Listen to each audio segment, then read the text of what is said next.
This story is based on a true event. In this story, 3 people broke out of a prison from which no one had ever returned alive. The security of this prison is so dangerous that not even a needle can go out without the guard's permission. But these 3 people broke out of South Africa's most dangerous prison, Pretoria, and the South African police could only watch. This story begins in 1973. At this time, half of South Africa had burned to ashes because there was discrimination between black and white people. And the white police officers here were killing black people like dogs. Now the scene cuts, and we are shown Tim and his friend Stephen. They have completed their graduation this year and are now against this discrimination. One day, in a crowded area, both use a small explosive device so that leaflets spread in the air. These were not real bombs, just a way to distribute pamphlets. People stop, pick up the leaflets, and read the message. As the leaflets spread, Tim immediately starts running, but Stephen stops because he wants to see how people are reacting, and this becomes his biggest mistake. Just then, the police arrive and both are caught right there. Tim's girlfriend comes to meet him in jail. She meets him. Then Tim clearly says that he will not deny his actions. He is proud of his work. The girl gives him some money, then kisses him goodbye. Now in court, Tim and Stephen are accused of endangering lives with a bomb, even though they were not real bombs. But the judge was a strict and prejudiced white man. He angrily says that he hates those who believe all humans are equal. Tim, who was a famous protester, is sentenced to 12 years, and Stephen Lee is sentenced to 8 years. In court, their parents start crying. The judge keeps scolding them and the case ends. Now, a policeman seats handcuffed Stephen on a chair and suddenly leaves from there. Just then, Stephen notices the open window nearby. He looks around. No one is watching him.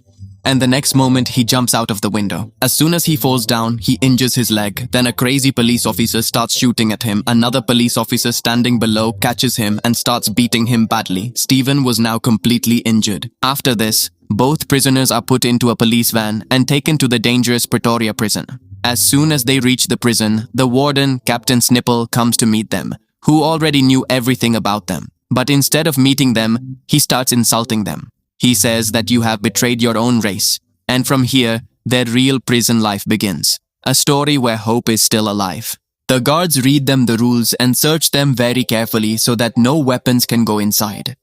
After this, they are put inside the jail. As soon as Tim goes inside, his eyes first go to the door system.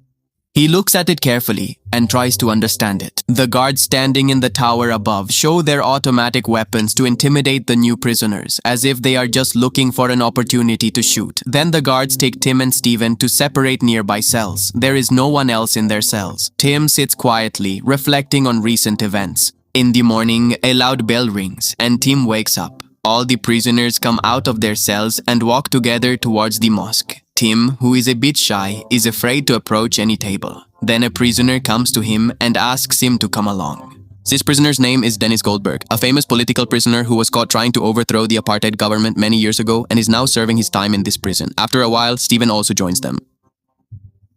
Tanti. Both show their respect for Dennis because, to them, Dennis is a legend. Then they tell Dennis that they want to escape from prison. Here, an important fact is revealed that this film is based on a true story. Tim Jenkins, Stephen Lee, and Dennis Goldberg were real-life South African political activists who were indeed imprisoned in 1970. During this time, the 3 witness a terrifying scene. A black kitchen worker accidentally spills soup, and a guard starts beating him mercilessly with a stick. The white prisoners standing nearby laugh loudly at his distress. Seeing this, the atmosphere becomes even heavier. Now Dennis takes this opportunity to talk in detail with Tim and Stephen about their escape plan. He says it will not be easy at all. The prison walls are very high. Barbed wire is on top, guards in the tower are ready with searchlights and machine guns. If anyone tries to escape, they will be shot immediately. Digging a tunnel is also impossible. Finally, Dennis explains to them to give up this foolish dream. But a prisoner standing nearby was listening to their conversation. His name was Leonard Fontaine. He comes to them and says that if you are planning to escape, then I will join you. Night falls. Tim takes out the matchbox he had hidden in his cell. He tries to look inside the lock and understand how it works. Just then, he hears the guard approaching. He quickly extinguishes the match and breaks it, but he does not give up. For many nights, he continues doing this and tries to understand the lock. One night, he takes a piece and presses it against the keyhole. Then he traces the shape of the keyhole with a pencil. After this, he inserts another paper and tries to understand the mechanism inside the lock with the pencil. Now Tim was not just thinking, he was slowly creating an escape route.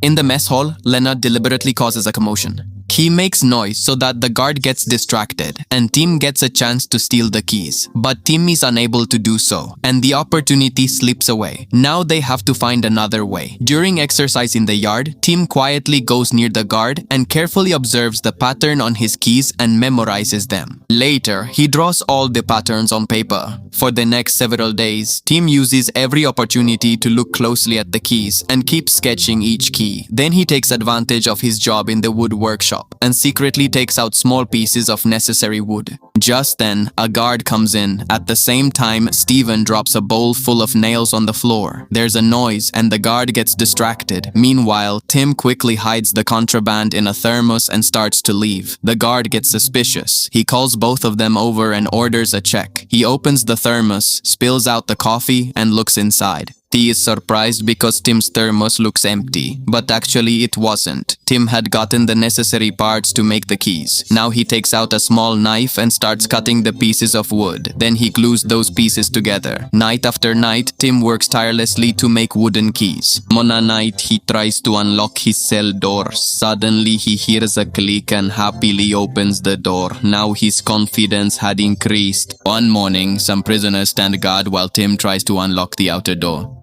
At first, the key doesn't go in, but after a little adjustment, the key goes in easily and the door opens. But then, a new problem arises. The key was not coming out now. In panic, Tim accidentally breaks the key. He immediately tries to remove the wooden pieces stuck inside the lock to avoid getting caught. Just then, a guard passes by. Tim holds his breath, but the guard moves on after a while. Despite his best efforts, Tim is unable to remove the wooden piece. Finally, he gives up trying. He lies down on his bed and thinks whatever happens, happens. Then his eyes fall on the door. The latch was out. But Tim thinks maybe it's his own mistake and the guard didn't notice. Now he inserts his key again. He unlocks the lock and pushes the door shut. As soon as the metal key goes inside, the stuck piece of wood comes out on its own. Tim is amazed at his incredible luck. Meanwhile, Leonard has a visitor. His young son. Leonard comforts his son and says that he loves him very much and will meet him very soon. Then he goes and stands by the window and starts thinking quietly. Suddenly, the guard starts yelling at him very cruelly because he had gone too close to the window and his son got scared. Just then, the boy's mother comes in and takes the child with her. Leonard angrily yells at the guards because they reduced the time he spent with his son. Later, he tells Tim and Stephen that he wants to get out of there as soon as possible. Now a new problem arises. The outer door could only be opened from the outside, so the three of them think of a unique way. They make a plan to use the wire passing through the mesh window to insert the key into the door, but this would only allow the key to go inside, not turn it. So the three go into an empty cell and start thinking about how to make it work. Just then, a guard comes and starts listening carefully to their conversation. As soon as Leonard sees him, he immediately signals Tim and Stephen, and all three stop talking at once. The guard asks, "What were you talking about?" They say, "Nothing," and start cleaning the cell. Then Stephen gets an idea. He says, "Let's use the broom because it's long enough to reach the window lock. But how will the key turn?" Tim finds the answer in the wood workshop. He sees a prisoner operating a wooden mechanical machine, and that's where the idea strikes him. Tim makes a rotating wooden key stand that could turn like a real key. He attaches it to the end of the broom and tries.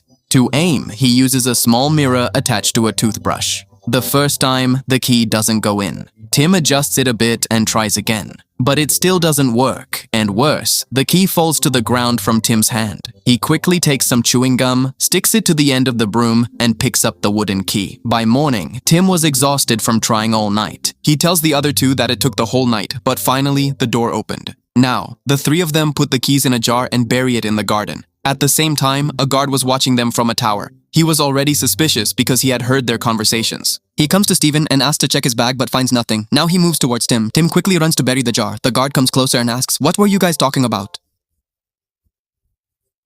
Tim calmly says it's just about gardening. The guard agrees and leaves, but Dennis Goldberg was listening to all of this. He explains to Tim again to reconsider escaping. He feels that this plan is heading towards failure. If the plan fails, the guards will shoot them without any excuse, because the guards are always ready to shoot the prisoners. Now Tim understands that if they really want to escape, they will need more people. People who can handle different tasks.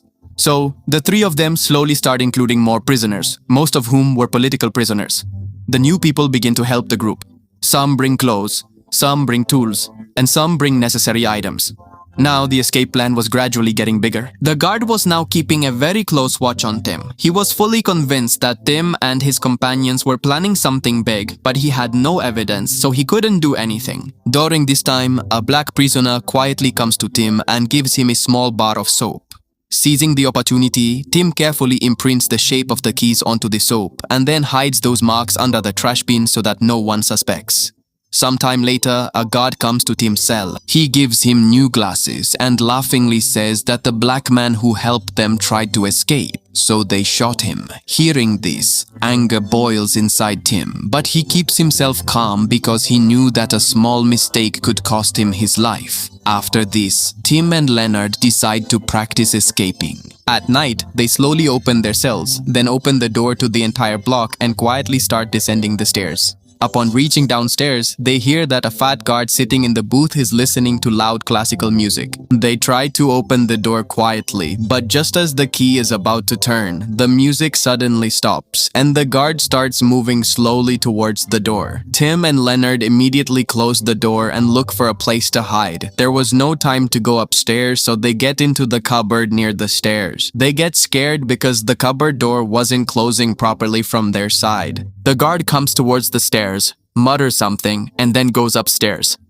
As soon as he leaves, Tim and Leonard resume their practice. They pass by the booth and see that the record player is stuck in one place. They open another door. At the same time, the guard sitting upstairs peeks inside their cells. He sees something like a person under the blanket, but it was actually a pile of pillows. Just then, one of the prisoners upstairs starts coughing loudly. Hearing the sound, Tim and Leonard realize that moving forward is dangerous. They slowly close all the doors and hide in the wardrobe again. The guard comes down and sees something strange on the floor. It was drops of sweat that had fallen while they were running, but the guard doesn't pay much attention. He reaches them with his shoe and leaves from there. Breathing a sigh of relief, Tim and Leonard return to their cells. In the morning, Captain Naple and the guard come to Tim's cell. Tim was in a deep sleep from the exhaustion of the previous night, so even the loud bell couldn't wake him. They forcibly wake him up and interrogate him. Since Tim had no illness, Naple understands that he was awake all night. Tim says nothing. He just keeps repeating, "Forgive me, Captain." Hearing this, Naple gets angry and threatens him that if he sleeps late again, he will regret it. They throw him out of the cell and search it. Meanwhile, Tim and Stephen see that the guards are also searching Leonard's cell. They tear up all the letters from his son. Seeing this, Leonard angrily tries to stop them, but the guards grab him and drag him away. Later, he is put in solitary confinement, where he angrily curses the guards' cruelty. Nepal calls Tim over and starts scolding him for the banned books and papers. In anger, he throws all of Tim's belongings on the ground, and then he notices something strange. A small piece of a wooden key that Tim forgot to throw away. Seeing this, Tim becomes nervous inside, while Nepal tries to understand what it is. He asks Tim, "Biko papan papa ki kwanzeda sin imin di mim di itin inim." He asks, "What is this?"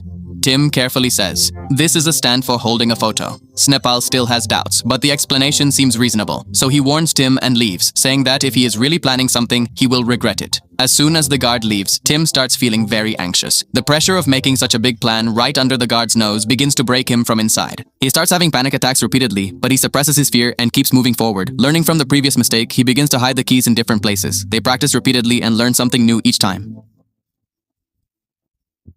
One night, Tim goes to the dentist, and on his way back to his cell, he notices an electric door that was broken.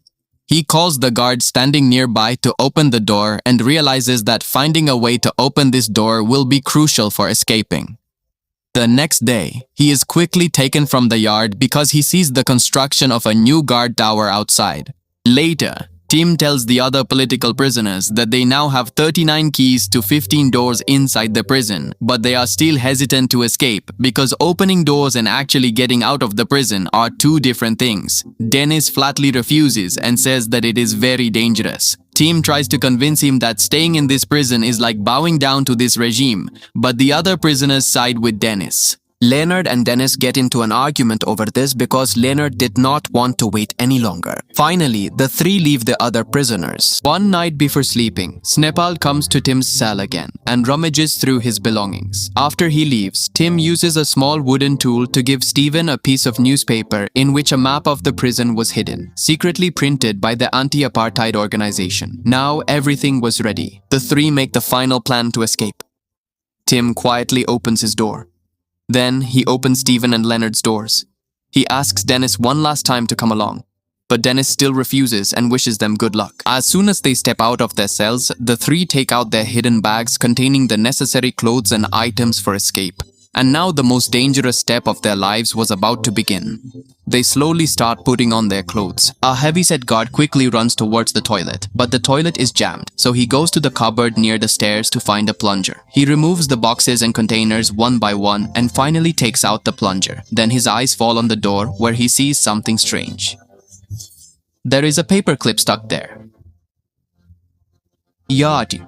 The same paperclip that Leonard and Tim had used in this cupboard before. Meanwhile, the three of them have fully dressed and are ready to open the block's door. Just then, they are startled by the sound of the heavy guard's heavy breathing and groaning from below. The atmosphere suddenly fills with tension. Still, Leonard gathers courage and opens the door. The three slowly go down and hide in the same cupboard. But here, a big problem arises. The guard has already taken their paperclip, so Tim holds the door with his finger and somehow keeps it closed. Moments later, the guard comes back to put the plunger in the cupboard. At the same time, Dennis distracts him to help them. He gives himself an electric shock and starts shouting loudly. The guard is forced to go upstairs to see what the commotion is about. As soon as they get the chance, Tim, Stephen, and Leonard quickly get out of the cupboard and run towards the next door. They open several doors one by one, but suddenly find the way blocked ahead. Now they realize that Leonard will have to go back and press that buzzer to open the electric door.